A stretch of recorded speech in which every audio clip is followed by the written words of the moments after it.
السلام عليكم ورحمة الله وبركاته متابعين الكرام. في هذا الفيديو لدينا طريقة كوي الثوب الشتوي. طبعا هذه الأيام داخلين على الشتاء إن شاء الله. تابعوا معنا، ارجع اشترك في القناة حتى نستمر يصلكم كل جديد.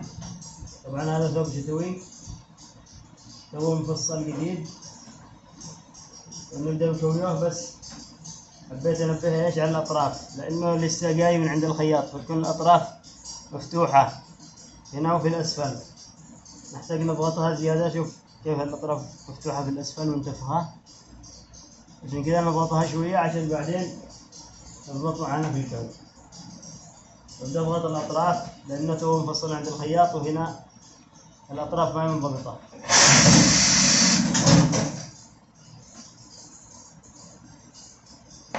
هذه اليد الأخرى مفتوحة نضغطها عشان إيش نصفطها كذا تضبط معنا بالكوي.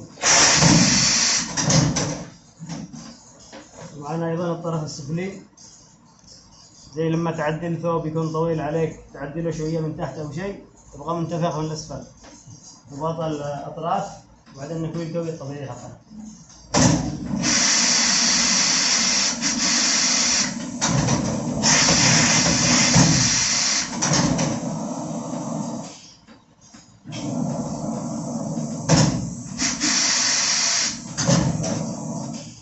الحين صارت الأطراف مضغوطة، خلاص بنبدأ الكوي الطبيعي. الخياط الخلفي حق الرقبة، الخياط الخلفي الرقبة ما نكويها، الرقبة ما نكويها، نكوي فقط هذا الجانب هذا كذا اليد اليسرى. لأنه الثوب جديد من عند الخياط فالقماش قاسي شوية فيحتاج بخار زيادة. خلاص الحين ضبط مع جزء من الكتف. طبعا في ناس ينبه يقول الرقبة لا تكويها، احنا ما نكويها اصلا، الرقبة خارج المكبس. ركز شوف الرقبة خارج المكبس، هذه الرقبة خارج المكبس ما نضغطها ابدا. الآن اليد مع جزء من الكتف، بعد كذا اليد الأخرى هنا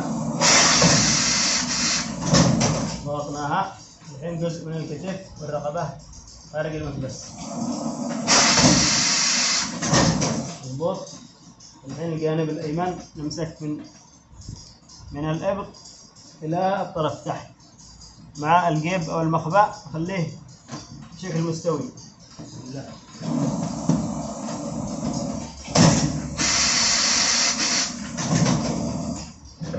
يطلع معنا، ننزل شوية إلى الإبط، نقدم شوية لأن احنا نكوي الظهر طبعا الخلف.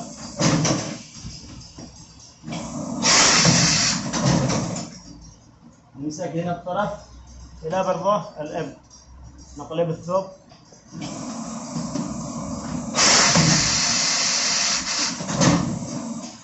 خلاص.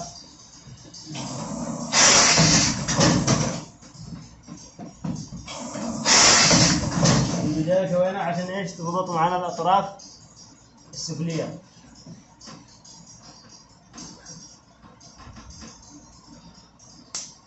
الحين الصدر اللي يصعب عليه الصدر ممكن يقسمه قسمين، يكويه بشكل طولي. هذا جزء يقدم كذا شوية وهذا الجزء الآخر.